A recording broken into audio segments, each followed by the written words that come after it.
Assalamualaikum warahmatullahi wabarakatuh. Bismillah, lillah, billah, lillahi ta'ala. Selamat berjumpa kembali dengan akun YouTube channel Latikatan. Jangan lupa subscribe, nyalakan lonceng tombol notifikasinya.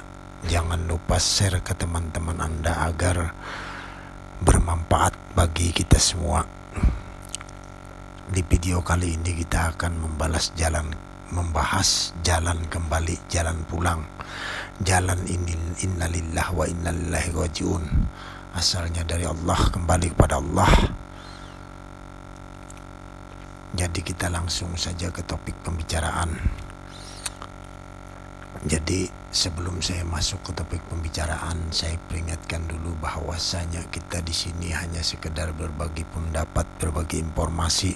Benar pakai, salah buang. Kalau menurut Anda benar, boleh dipakai. Kalau menurut Anda salah, buang saja, jangan didengarkan, jangan di-share. Karena kita di sini tujuannya membuat video ini, membuat konten ini hanya agar supaya kita berkasih sayang, bercinta-cintaan, saling mengasihi, saling menyayangi satu dengan yang lainnya. Apapun agamanya, apapun rasnya, apapun warna kulitnya, apapun kepercayaannya, apapun yang diimaninya, hendaklah kita saling bercinta-cintaan, berkasih sayang, saling mengasihi, saling menyayangi satu dengan yang lainnya.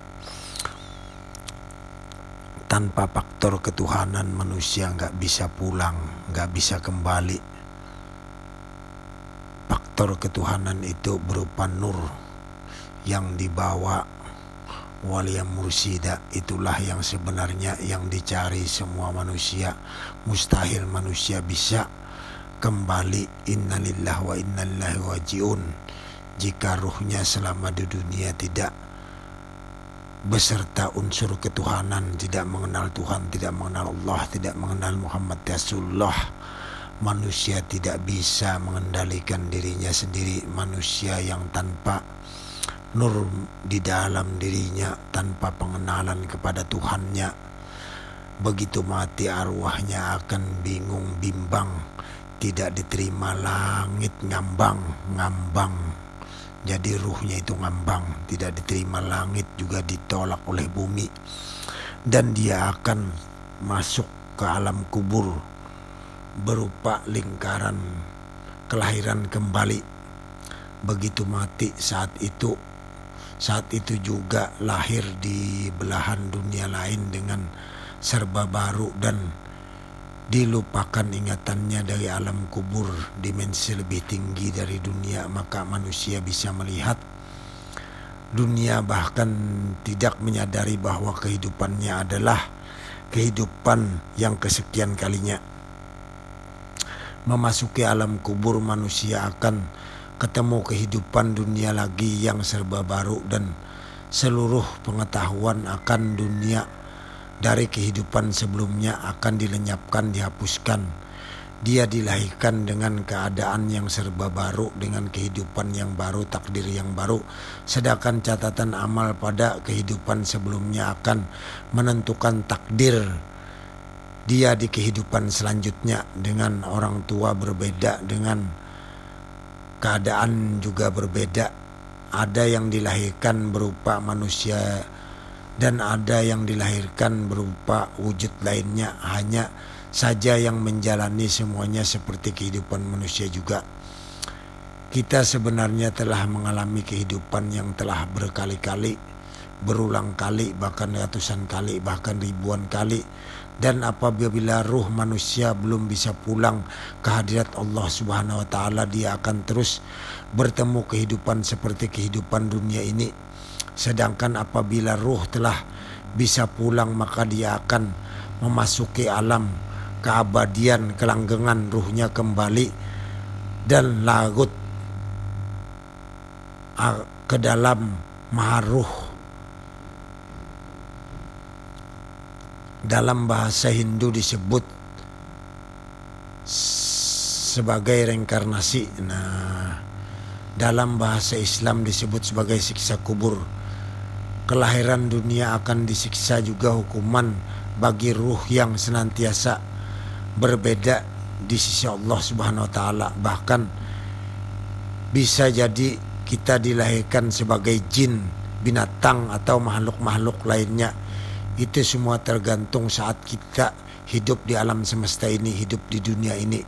Apakah manusia berketergantungan dengan ilmu jin, maka dia umpama kita menganut ilmu jin, nah maka dia akan turun derajat dilahirkan sebagai jin. Apabila manusia di dunia sebelumnya dikuasai nafsu, maka dia akan dilahirkan sebagai binatang. Kalau atau juga dilahirkan sebagai manusia dengan bentuk karma yang buruk. Jadi beruntunglah yang di dunia telah bertemu guru mursyid, pembimbing, guru sejati, dan mengerti jalan pulang ke hadirat Allah. Jadi jalan pulang ini harus kita kenali, jalan pulang ke hadirat Allah Subhanahu wa ta'ala. Intinya kita kalau mau meninggal dunia itu kita sebenarnya sudah diberitahu. Nah, kalau orang bermakrifat kepada Allah, mengenal Muhammad Rasulullah, dia sudah tahu. 41 hari dia sudah tahu kalau dia mau pulang ke rahmat Allah. Biasanya kita dikasih tanda. Nah, kalau umpama kita bercermin, itu biasanya umpama hidung kita ini miring sedikit, nah nggak kayak biasanya. Nah, itu biasanya kita mau berpulang ke rahmat Allah. Mungkin 41 hari lagi mau meninggal. Bisa juga dengan tanda umpama kita berak, cuci itu sampai bersih, tapi kita umpama istinja, nah itu kan dimasukin sedikit itu. Nah, kalau lubangnya itu nggak mau menutup sampai bersih, nggak nutup, nah itu biasanya nggak lama lagi orang itu meninggal dunia. Ada juga tanda sakit luar biasa, yang tidak biasa sakitnya, dari ujung sulbi muntarait sampai ke ubun-ubun, sakitnya luar biasa. Nah, itu biasanya kita 41 hari kita akan meninggal. Nah, 41 hari kita akan meninggal. Ini tanda-tanda dari Allah Subhanahu wa ta'ala. Tapi bagi orang yang dikehendaki, bagi orang yang menuntut ilmu Allah, yang tahu ilmu Allah, yang tahu jalan pulang, yang tahu jalan ma'rifatullah, jalan kembali kepada Allah, jalan kembali ke hadirat Allah. Nah, jadi makanya kenapa Islam itu mewajibkan mengenal Allah. Nah, man arafa nafsahu faqad arafa rabbahu fasadal jasad. Barang siapa kenal dirinya maka kenal akan Tuhannya. Kalau dia sudah kenal Tuhannya, binasa dirinya. Nah, kalau sudah binasa kayak gini, nah tidak ada lagi kita punya wujud, punya rasa, punya macam-macam, hanya wujud Allah yang nyata. Nah, jadi kita harus mempanakan diri kita, harus panaul pana, bakool bako. Nah, jadi kita bisa pulang ke hadirat Allah Subhanahu wa ta'ala tanpa rintangan apapun.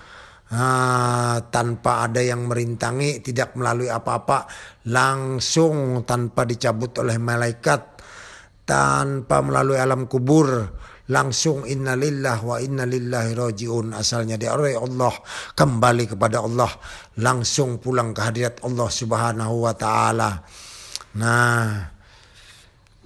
nanti kita bahas yang 10 hari mau meninggal, 3 hari mau meninggal, nantikan di video berikutnya.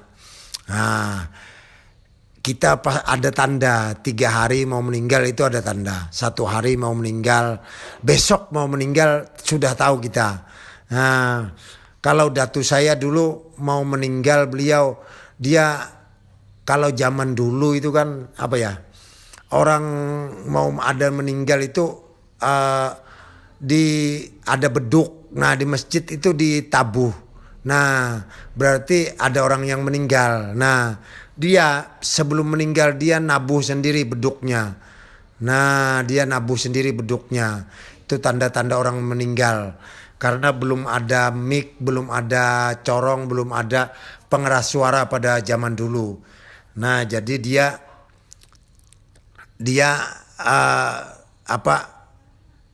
beduk sendiri. Jadi duduk sendiri. Jadi orang-orang tanya, siapa yang meninggal? Saya. Waduh, gila itu orang. Akhirnya pulang dia ke rumah, berbaring, tarik napas, langsung hilang sudah. Kembali ke hadirat Allah Subhanahu wa taala. Wallahu alam bisawab. Sekian dulu dari saya.